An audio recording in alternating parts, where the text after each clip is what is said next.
David Grau Jr., President of Succession Resource Group, joining you here today to talk about our presentation titled 3 Mistakes to Avoid with Your Succession Plan.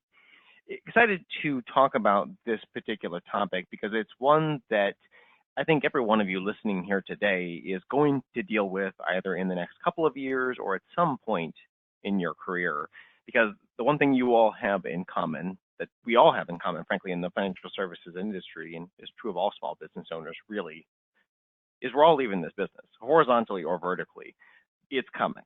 So when I talk about succession planning, I really want to just focus on shifting gears a little bit from looking at succession planning as a retirement strategy and focus more on how can we leverage succession and passing your business on to the next generation, whether it's a son or daughter, key staff member, team members, a peer, maybe a consolidator, big roll-up at bank. Each particular solution has its merits and its drawbacks, don't get me wrong, but the key is to be thinking about this over the course of your career so you have options.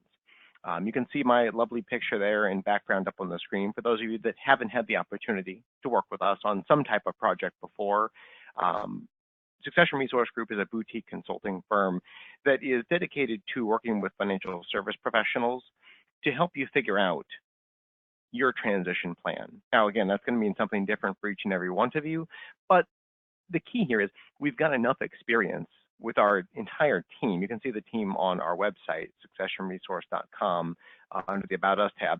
Between the team that we have here, we've done literally thousands of valuations, hundreds of succession plans. And I'm not going to say at this point I've seen it all, but we have seen enough that we can adapt each of our particular resources, solutions, and strategies to your particular situation to make it turnkey, field tested, but tailored to your unique business needs, your timeline.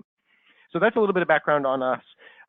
What do we do? What would I encourage you to do? Well, what I put up here for you is the circle that we tend to follow with most of our clients, whether we do this on an annual basis, which I of course would encourage, or you do this gradually over the course of a 20 or 30-year career. The key is step one, starting by figuring out the value of your business. Again, whether you do that with us, whether you do it with a competing firm, a local CPA, whether you use the average multipliers of recurring and non-recurring that we publish every January or February, looking back at the last year in our studies, either way, on your personal balance sheet, list your business.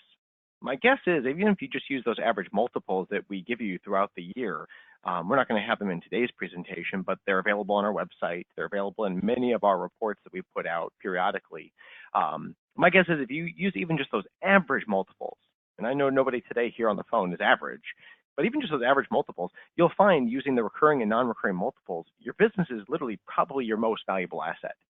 So if we can be thinking about value on an annual basis, or start using our annual valuation service, then you can focus on step two, which is the things you probably already do periodically, improving the value of your business. Now, if you've gone through the evaluation process, you're working with a coach or coaching organization, you're going to be a little bit more proactive here and methodical about step two and improving the value of your business. But I've listed a few examples here, formalizing your operating structure, your equity structure, employees, benchmarking data. Again, it goes back to the old Peter Drucker saying, and he's got lots of great quotes, famous management consultant, for those of you who don't know Mr. Peter Drucker. But he had a very famous saying that I love, and it's, what's measured improves. Value your business on an annual basis, and I promise, just by virtue of tracking it, looking at the key value drivers and detractors, you'll begin to make more conscious decisions that impact that value, and you'll keep it in the back of your mind. Keeping it in the back of your mind will help with that third step, and that is death and disability planning. Cannot underscore the importance enough. It's not the topic of today's presentation, but figure out your death and disability plan, especially if you're under a broker-dealer. Because if you're under a broker-dealer, you're under FINRA. FINRA Rule 2040 requires you have a death and disability plan in place in advance of something happening to make sure that you can get value out of the business. Then you can focus on growth. We generally talk from our side of the table about growth through acquisition. It's a tremendous opportunity, especially at this point in our industry. Advisors are not getting any younger. You've got things like the Department of Labor fiduciary rule, increasing compliance restrictions, DOL being one of those things, pressure on fees, robo-advisors, lack of a next generation. I mean, there's so many things that are driving advisors to at least consider a transition of the business that if you're in growth mode right now, growth through acquisition has got to be on the radar. And that leads us to our topic for today, and that is succession planning. And specifically, as you begin to consider that process, or if you've already started into the process of your transition plan, what are the things to make sure, if you do nothing else, what are the things to make sure you avoid so you enjoy the process, get the most out of it, your clients, your friends, your family, all those key stakeholders get the most value out of this process. So let's focus on the succession side and reframing here a little bit for you. Initially, what I mean when I say succession planning. Now, you'll see at the bottom right-hand corner of your screen there a little icon that denotes where we're going to have some poll questions periodically throughout the presentation. We'll go ahead and pop the poll question up here and I'll talk about the slide, and then our wonderful moderator will actually then publish the results so you can see relative to your peer group listening today, since we've got a large group, where do you land in the spectrum? What we're putting up now is, when would you like to start retiring? We're asking that question, and as soon as everyone has had a chance to answer it, we'll pull it down. You can continue to look at the slide, and we'll publish the results. The key here, and the reason we ask about when you would like to start retiring, not when do you want to leave the business. That's too hard of a date for most to put down, frankly, for any of us small business owners. And depending on the day, it might be, the answer could be today, literally. But in general, the key here in reframing succession planning, to set up our topic, succession planning is a process. It is not an event. It seems obvious, but I would tell you, as you go through and you look at the trade publications, go on to Google and look up advisor succession planning. You'll find no shortage of articles that will be returned as the results. Read through those, and I would tell you, at least 8, probably 9 out of 10 articles you read that talk about succession planning aren't talking about succession planning. They're talking about a business that's sold. Succession planning is about the things you do leading up to the eventual transition.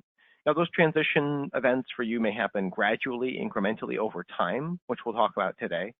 It may be that you do eventually sell the entire business in one lump sum to a peer, or even a colleague, somebody who works for you currently.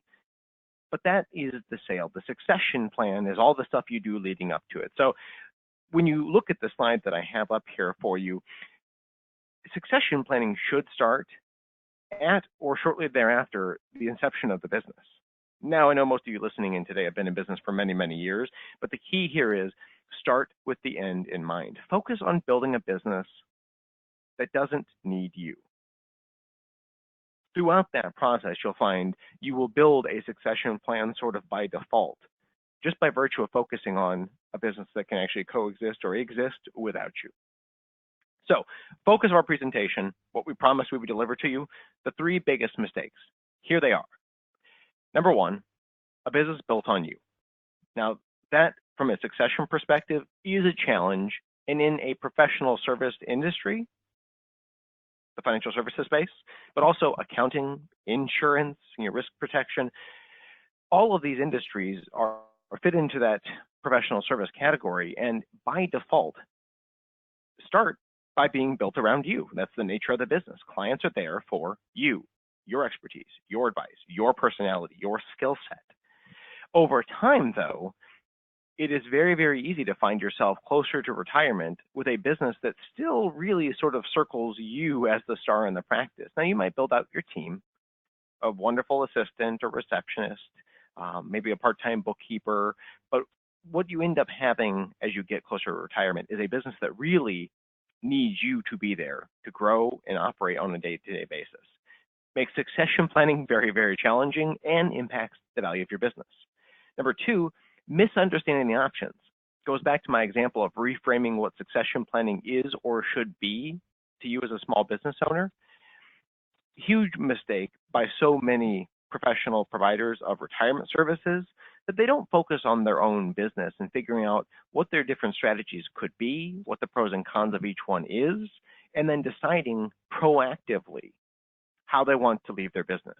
Instead, so many advisors are left with selling the business to the highest bidder. And that's not necessarily a bad solution, but having to auction the business off at the end of a wonderful 20 or 30-year career isn't the succession plan that most of you would dream up. So websites are great resources for posting toasters and old telephones and cell phones, maybe even a Subway franchise. But when it comes to a professional service-based business, we need to understand what the options really are. And that's the second biggest mistake that we see advisors make, is they just don't know all the options that they have. The last one is, and it goes directly hand in hand with that second one, because they don't understand the options around succession planning and how you could build your plan, they don't give it enough time. And because you don't give it enough time, even if we begin to understand the options, we don't have time to be able to deploy but for maybe one or two of them. And it may not be your favorite options. So number one, building a business built on you. We're going to talk about that, and then ways to solve for it. Number two, misunderstanding the options that you have available to you. If, number three, you have enough time to actually plan for this proactively. So let's dive into the first one. Mistake number one, a business built on you. And I would encourage you, if you have any questions as we go through mistake 1, 2, and 3, and then our recommendations as far as solutions go, if you have any questions, use the GoToWebinar sidebar, and you'll see there's an area there you can ask any questions. If it's something very particular to you, we still encourage you to ask it.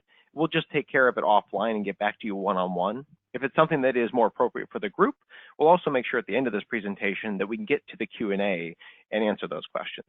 So if you have questions, need me to repeat anything, want me to go deeper on something, let me know. Mistake number one, building a business that is built on you. Now this happens by default, but when you think about a professional service business, an advisory practice, what are you selling? Well, it's easy when you get into a valuation process to get very quantitative in this and sort of lose sight that your most valuable asset are your client relationships. Now, I'm not going to posit that it's easy to value relationships, but we do have a process. We do have the data gathering worksheets and the comparable sales to be able to give a pretty definitive answer based on current market conditions. But at the end of the day, it is still clients and relationships, and that is a very valuable asset, but it's also an asset that has the ability to vote with its feet. So everyone is resistant to change. And it's why I say when we talk about building a business built around you, the clients you have, again, are there at least at the outset because of you and for you. When it comes time to transitioning the business, the more continuity we can have between you and your successor, the better, because everyone is resistant to change and people are funny about their money. You want to make sure that you have a smooth process, and the ideal succession plan likely being something that happens so gradually, your clients almost don't even know that it happened. And that can be done internally with key team members or partners. It can be done externally with peers. Either way, the key is to try to make it gradual, because again, everyone's resistant to change, and try to uncouple some or all of the client's dependency on you in advance of that transition coming. Because that's where we see the biggest hang up and decrease in value on practices, is when you have an advisor who built an amazing book of business over the course of 20 or 30 years, sells it to a peer, hands it off, provides support for 6 to 12 months, and then retires. Now, you can still get a very good value. We have lots of clients that we help do this, but you will have some client attrition because that's a lot of change in 6 to 12 months. My last bullet here is create as much continuity as possible. Now, again, that's going to be different in terms of what that means for each of you based on your timeline, who you plan or want to try to transition the business to. But the focal point here being the most valuable businesses that we work on, that we help sell, that we deal on succession planning with, or that we frankly just help value initially, is the one that doesn't need you. Now, I know it seems kind of counterintuitive here in a professional service-based business to say that we're going to try to focus on helping you build a business that doesn't need you, but I mean it quite literally. Not that the business doesn't benefit from you being there, and it might need you to grow, but it doesn't need you to operate. So begin with the end in mind. Yeah, you might have support staff over the course of time. You add more team members. You might have a group of very capable professionals. But what I put here is the very common structure, even of a lot of sort of that mature ensemble practice, to use some of those labels, from Moss Adams so many years ago. But it is very much an upside down pyramid. I put it this way here intentionally, where your amazing staff and your professionals, it still all sort of hinges on you. And it goes back to my death and disability comment of making sure you have a plan in place, because what if we pull you out? Let's say we take you out of the picture for 6 months or permanently. What do you think your business would look like 6 months from now if you could come back to it and you were gone suddenly today? My guess is most advisors, listening to this or this recording would be a little concerned or disconcerted over what they might come back to in 6 months. So think about it, plan for it, and try to get that pyramid to turn the other way, where, yes, again, you are the leader and the firm benefits tremendously by having you there. But the day-to-day operations, the workflow, all of that stuff, taking care of clients, is frankly handled almost better in some cases by your team that you've built. Mistake 2, misunderstanding the options around succession planning. Now, this is a very common one because there's a lot of different options in succession planning, and they continue to change. And frankly, that's why we put out short articles, we put out white papers, studies. We've got a case study we'll be sharing with you around this particular topic, but we keep our content short and up to date because this is always changing. Now, sometimes dramatically, sometimes less dramatically, but in the last 18 months, there's been a lot of changes around how succession planning is getting done and financed. So unfortunately, to try to write any kind of book about this subject is like trying to write a book and user manual for an iPhone. By the time you got the darn thing written and published, you're out of date. So try to stay current on this topic because it is one that is ever changing, but let's cover the options as they exist today. This is what many of our clients think when they start talking with us. Some have expressed it explicitly, others a little more implicitly, but the takeaway is the same. They think either A, I've got a good team member, son or daughter, junior partners, and I can sell internally to them, but they don't have any money. So I've got to effectively give the business away. And by give the business away, I mean sell them parts of the business, give them the profits to give back to me so that they can pay for the part of the business that they bought. Now, again, it can work, but you are effectively giving yourself your own money back.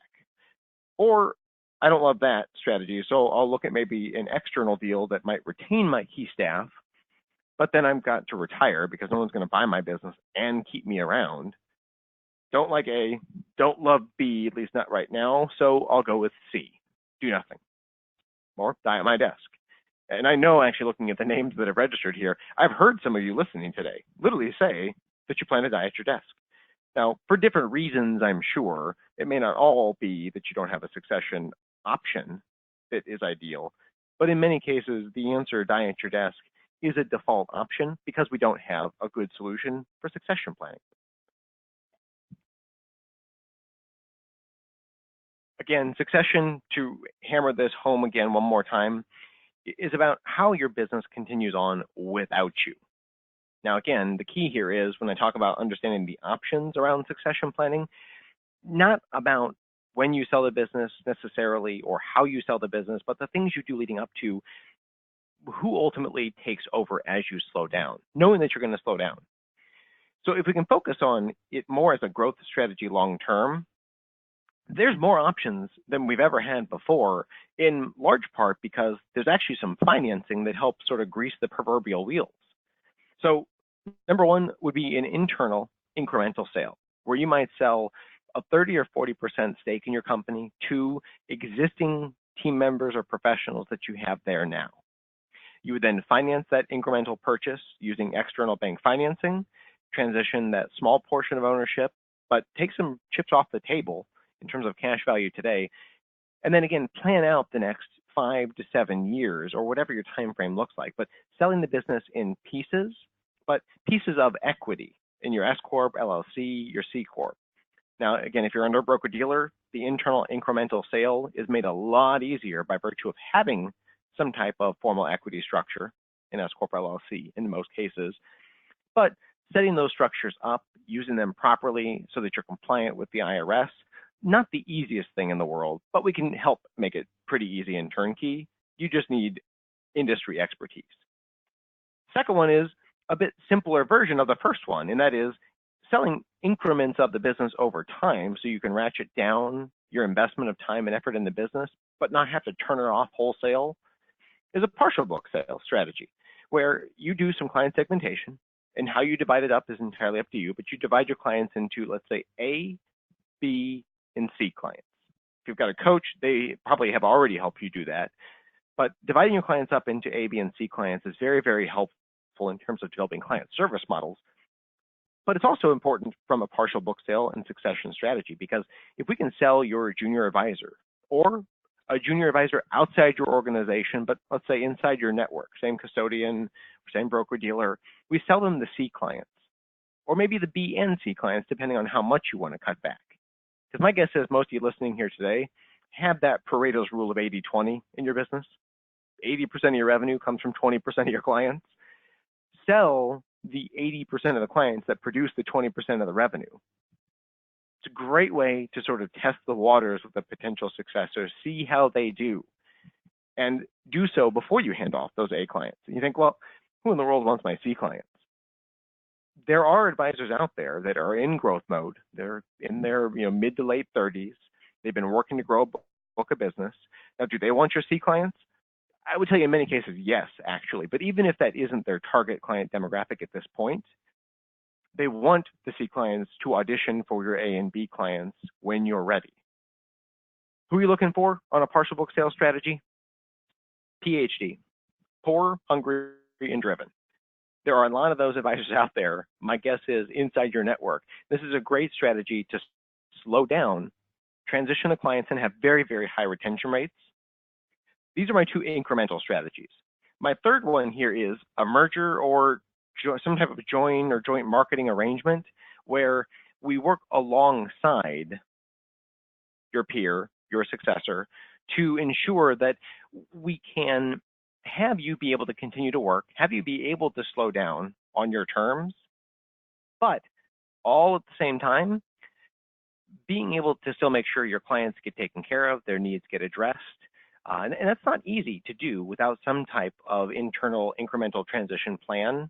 The merger joint marketing type of arrangement is very nice, very useful, and attractive for a lot of owners who want to be able to slow down. They don't have a specific retirement date, but they do know that they want to be able to slow down to maybe 20 hours per week, 15 hours per week.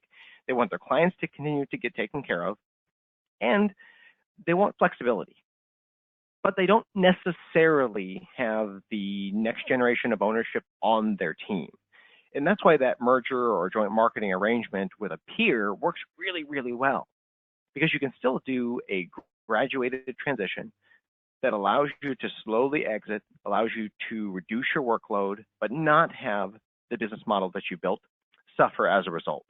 And that's, again, the key takeaway here, whether it's an internal transition or external transition, whether you do it now or in 5 years, look at it in two increments. You're going to slow down, and then you're going to retire. When you slow down, who ultimately is going to be able to take over? So if you're looking at these strategies, the internal incremental and the partial book sale, internal incremental, by default, as the title implies, is designed to be done internally with key team members that you have or plan to have. Partial book sale can work with an internal person or an external person, a peer. Merger or joint marketing involves, again, by default, an external candidate, maybe, again, somebody within your network. The last one that I'll mention here is a merger acquisition, where we know that in the next, let's call it 2 to 5 years, you are going to exit stage left. Whereas the merger or joint marketing arrangement, we know you want to cut back, but we don't have any idea when you actually want to retire, which is a perfectly fine answer. Again, this is right tool for the right job when we try to focus on understanding the options.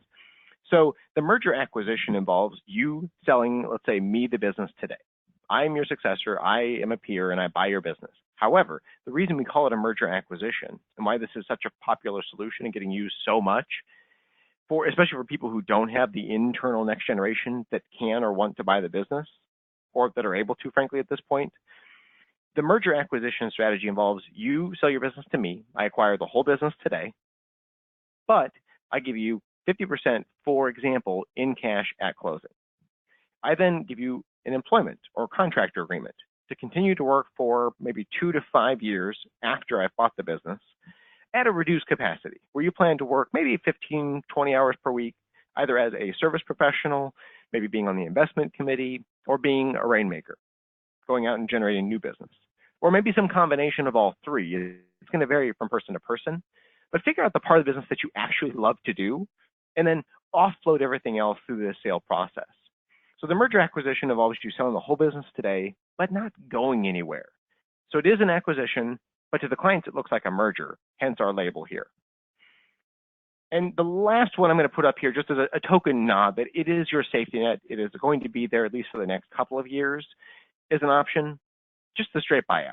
When you're ready to retire, you pull the ripcord, you find a good candidate through a screening process. We spend a lot of time doing this for our clients. You find a good set of candidates, you get offers, you pick the best one, put the second best in backup position, and then move towards closing. Now, again, in terms of a transition plan, this is one that most advisors know and are aware of, but my main point here is the 4 options leading up to a potential buyout tend to be the more preferred strategies. So we had a question that had come in, how is internal incremental transition different from selling internally? It isn't. Ultimately, if you're going to sell internal, you're likely to either do the buyout where you sell the entire business to your successor all at once. That doesn't tend to work real well on an internal basis because you need more time to choreograph the handoff. So if you're going to sell internally, 99 times out of 100, you're going to do either the internal incremental sale where you sell pieces of your company, or you're going to sell pieces of the client base and let them buy 100% of the C clients and then 100% interest in the B clients. When you're finally ready to hang it up, 100% of those A clients. So you do it in these different tranches. So that's the main difference, where the merger acquisition, or buyout tend to all be with peer, outside organizations. So just focus on reframing what succession planning can do for the business. You'll see here we've got one more poll question popping up that is, give us a sense of your level of succession readiness. Where are you at with this particular topic? Since we're talking about timing and understanding the options, as we put the poll question up, I'll keep covering what's on the slide here. The reasons why advisors are actually engaging in the succession planning process sometimes is to get value out of the business. But I would tell you more often than not, it's frankly usually about being able to work less and make the same amount of money or make more. Most advisors aren't ready to retire. They're not ready to turn off the paycheck that their business has produced for them for the last 20 years. But again, they know that they want to be able to slow down. Clients are asking, how much longer are you going to be doing this? That's what succession planning is about being able to answer. How do you continue to attract clients into your 60s and 70s? Are you going to be able to continue bringing on these young executives or older executives with potential rollovers in the next 5 to 10 years if you're already in your 60s and 70s? My guess is, statistically, looking at advisor growth rates as they get into their 50s, 60s, and 70s, data we have from the evaluation process, the data speaks for itself. As you get into your late 60s, early 70s, you may continue to build and run a fantastic practice, but your growth rate will begin to decline. Whether it's your ability to close or your interest in closing and sourcing new clients, it doesn't really matter. The key is the business stops growing in your early to mid 60s, plateaus, and then over time actually starts to decline as you reduce your workload. So think about when you would want to deal with succession planning. And again, I know it's going to be different for every one of you, and that's why we've tried to put a couple of different categories here. But my goal as you look at that poll question is to do our darndest to help shift you from maybe the planning to plan category, or not planning, left towards having some type of implemented plan. And when I say plan, I'm not talking about a contract per se. As part of our succession planning process, we do provide the contracts to memorialize a plan, but the contracts aren't the plan. The plan is just that. It's a plan, it's a strategy that we plan to employ. So you can see here where the audience, where you as your peers have landed on this particular topic. Very common in terms of we use the old analogy, the shoemaker's kids with no shoes. You guys have built very good businesses. You're very good at taking care of your clients in terms of succession planning. But the biggest challenge in our industry is you like what you do.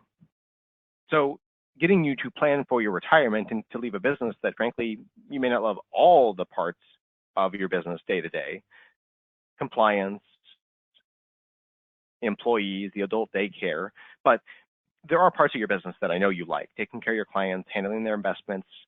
That part of the business is the main reason why succession planning is so hard to get people engaged with, because you love what you do.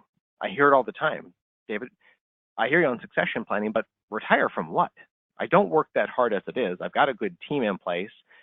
That's a perfectly fine answer. But again, at some point, you're going to exit the business. So how are we doing? Well, you just saw us ask this poll question and publish the results. This was a same study effectively done over a 2-year period by Investment News that compared those same questions we just asked you. And you can see from an industry perspective, we've got a lot of professional planners who are planning to create a plan, which is great to hear. But the goal here is to shift towards having a plan that needs refinement, is ready to implement, and eventually, obviously, having an executed plan. Why is this so important from an industry perspective? Well, you think about who has most of the assets in our industry, who has most of the experience in our industry. The advisors who've been around for 20 and sometimes 30 years.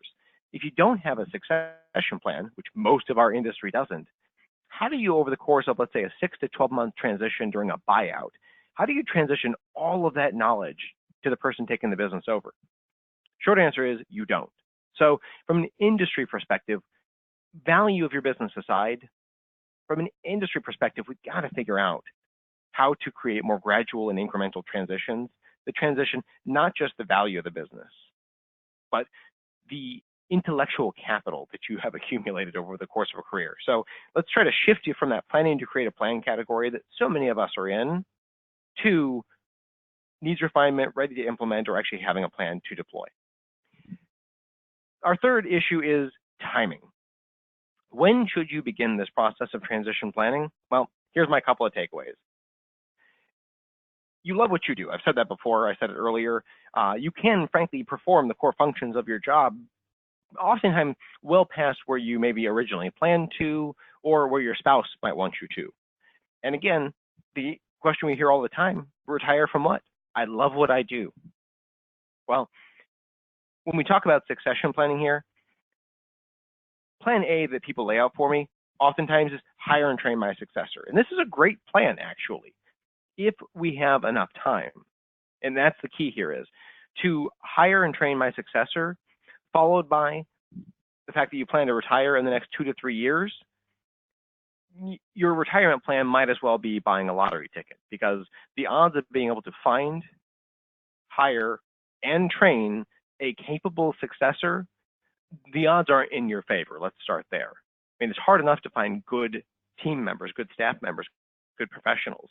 To try to find somebody who you can take from being a great employee and team member and turn them into an entrepreneur, or at least to hire somebody with that entrepreneurial spark, is very, very difficult. But that, for many advisors, is plan A. Plan B is die at my desk.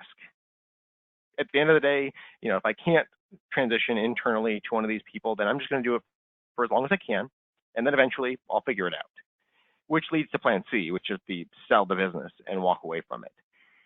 If we give it more time, you have a lot more options, but the key here is, I told you the thing we all have in common, we're all leaving the industry. So you can see my dotted line here in terms of the time. Your curve may vary a bit, but in general, this is the typical time commitment put into the business by advisors. It peaks and then eventually flatlines and eventually begins to decline. Revenue, even when it's recurring, fees, trails, 12B1s, as you cut back and go from working 40 or 50 hours per week to 20, it'll lag, but the revenue will decline. Expenses have a funny way of just going up. And then you layer in here the age of your clients.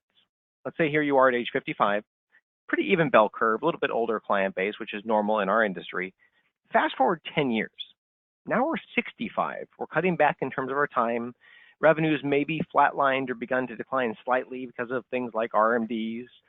Well, if we don't have a succession plan, our ability to keep bringing in those younger clients is going to be challenged, which means the client base all shifts 10 years to the right. So now here you are with your most valuable asset following in terms of its pattern and correlation with the revenue and the time you commit to the business. This is where we're at as an industry. And my point on succession planning and timing isn't so much trying to figure out where on that blue dotted line with the time you're investing in the business, where you should pull the ripcord, but more about figuring out as you slow down, who picks up the slack. Is that somebody internal to your team? Is it a peer outside your current team? Either way, who's going to pick up the slack so that the revenue and value continue to grow even as you slow down? That's the power of planning and succession planning. But to do it, you have to have some idea of what you want to try to get out of the business. Do you want to build it, have no partners, have no headaches, and then be able to sell it and walk away at the end of retirement? That's a fine option. But again, let's try to give ourselves enough time and options that we can have the buyout or maybe that merger acquisition as a strategy. But if you want to retire in the next 6 to 12 months, buyout is the key strategy here that's going to work for you. If you've got 2 to 5 years, the merger acquisition can be a very, very effective, useful, and most importantly, enjoyable tool. If you're thinking more on, let's say, an internal basis or more incremental, even if it's not with somebody internal, partial book sales work really, really well. They sound simple. They are relatively simple, but they're lethally effective in terms of their transition planning effectiveness. The last one is that internal incremental sale. If you know you have or you want to have these key team members, an internal incremental sale works really, really well, and you can actually still get a pretty darn good value, even though your internal successors likely don't have any money or experience, frankly, running a business. But with enough time, and when I say time, I mean on the internal incremental transition, whether it's a partial book sale or the traditional incremental equity-based sale, either way, as long as we have at least 3, ideally 5 to 7 years, but at least 3, ideally 5 to 7 years to transition internally, and that's talking from starting today to you being able to walk away from the business, not having to, but being able to. 5 to 7 years is sort of your ideal time frame where you can actually still get almost full fair market value, even on an internal basis. So those are your options that we've talked about. Give yourself time and figure out, if you're going to do it internally, who in the world would you transition to? Is it somebody you already have or somebody you need to try to hire for? If you need to try to hire for this person, train and mentor them, give yourself even more than that 5 to 7 years. External, again, can be a great option actually, because when you transition externally, you're selling to somebody who has their own revenue stream, their own expense structure and infrastructure. They've run a business and taken care of clients. Where the internal team member, it's going to take a lot more time to get them up to speed on how to actually run a business and how to take care of the clients, how to grow this business without you someday. Externally, you don't have those same headaches. No less than 12 months, at least that is what I would encourage you in terms of a transition commitment on a deal. Give yourself at least 12 months. 12 to 18 months would be the short end of the spectrum.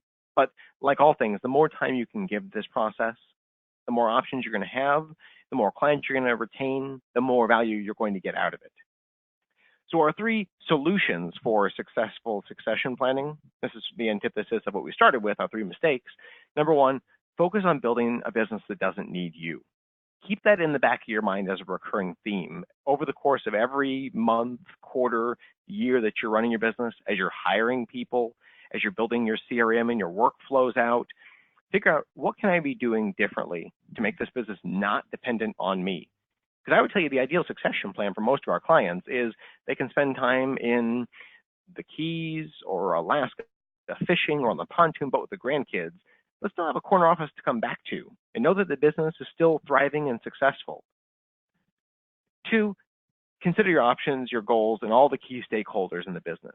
If you think about these things in advance, and that's my 3rd one, start before you need to, which is always hard, but figure out your exit strategy before you're ready to actually sell the business and walk away.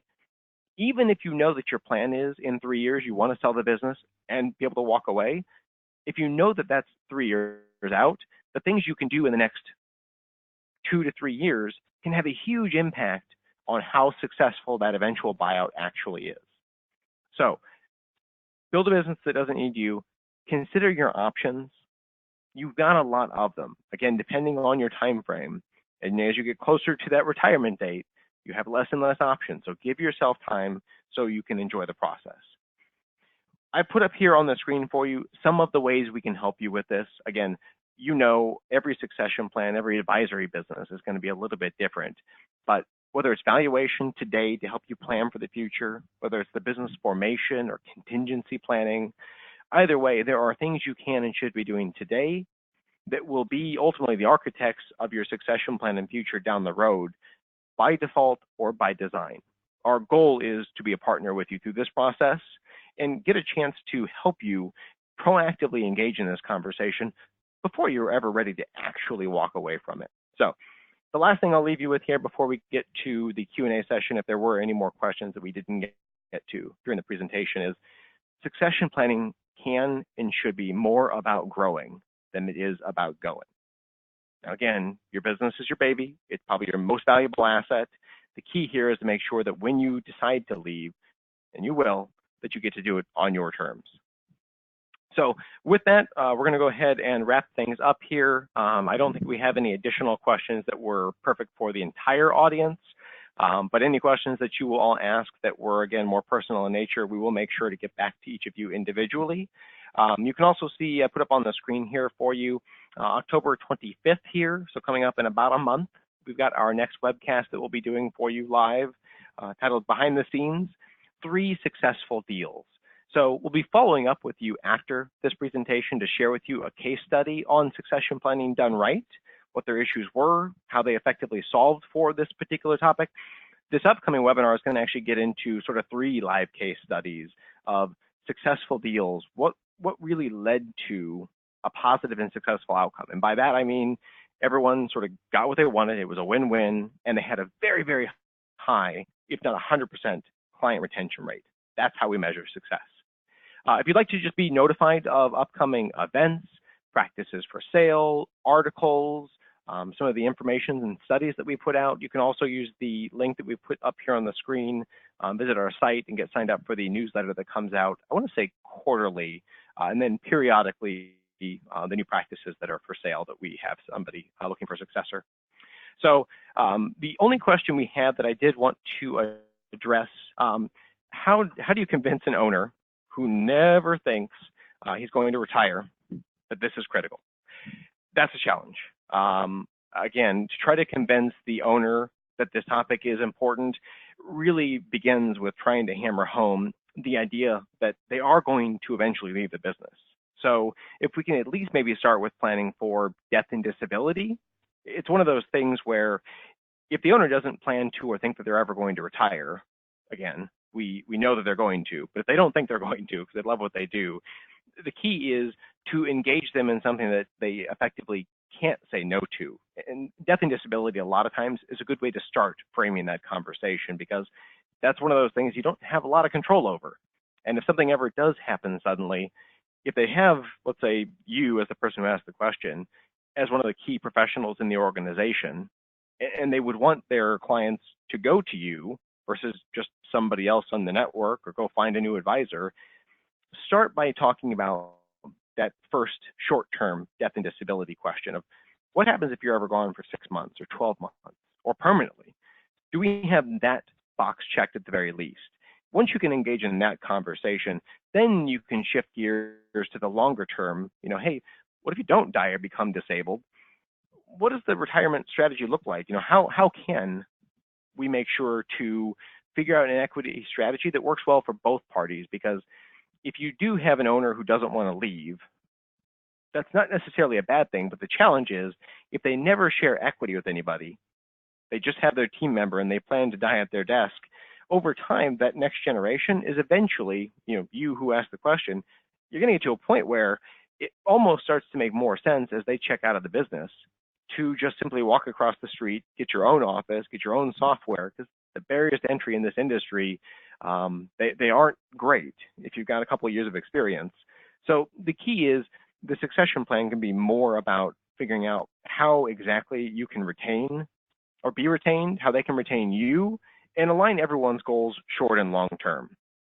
So it's a complicated question, and it's going to obviously be a little more tailored to like this particular use case, but we wanted to ask it in front of the audience because we hear it all the time from tremendous successors who are very excited about succession planning, but they have an owner who's maybe a little more reluctant. So that's all I'll say on that one. We can talk more offline. The last one that my administrator or moderator just gave me was, and the last one we'll cover, how do you value your book of business exactly? Well, again, tough one to answer, again, because we're talking about trying to value client relationships. But I would tell you from our perspective, we have a detailed data gathering worksheet that we would send you that tries to take in as much of the quantitative pieces of information that are useful as we can. Now, you're never going to get everything through a questionnaire in a professional service-based business. But if we can get the client age, the demographics, if we can get your client service model description of how you take care of your clients, how frequently you communicate with them, your assets, your asset inflows and outflows, revenue and revenue sources, if we can give you the worksheet to gather all that data, we can then go through and through the process of talking with you as the owner to get to know you and your business, we can leverage the actual comparable sales we have, which there aren't a lot of firms that actually have comparable sales for businesses like yours. But we have comparable sales of advisory practices from all the deals that we help broker over the last couple of years. You want to stay current on this stuff.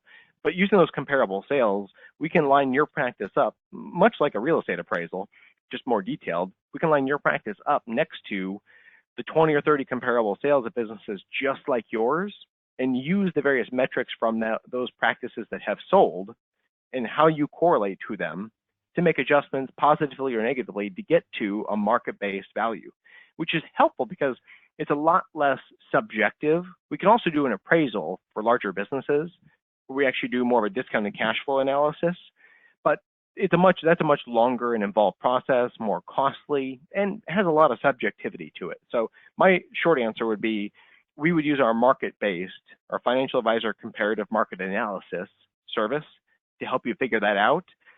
Total cost for it, which was one of the questions I saw asked, is $1,400. We have our annual service where we just do it on a monthly billing basis, and we'll reach out to you, every January or October, depending on when you got started, to get that business revalued. Get you all the data from last year's questionnaire that you gave us, so you can simply update it, refresh it, and keep that value current. So that's all the questions we had. There were a few more, obviously, I know that you all had asked, but we'll get back to you individually. Appreciate you taking the time here this afternoon. Hopefully you've got some good information, tips, tools, and takeaways around succession planning. We will have this broadcast recorded, so if you'd like to rewatch it, or if you are the successors listening to today's presentation, you'd like to share it with the current owners of your organizations, we encourage you to use this as a tool. Thanks so much. Have a great week. We look forward to you joining us hopefully on October 25th for Behind the Scenes, 3 Successful Deals. Thanks so much. Bye.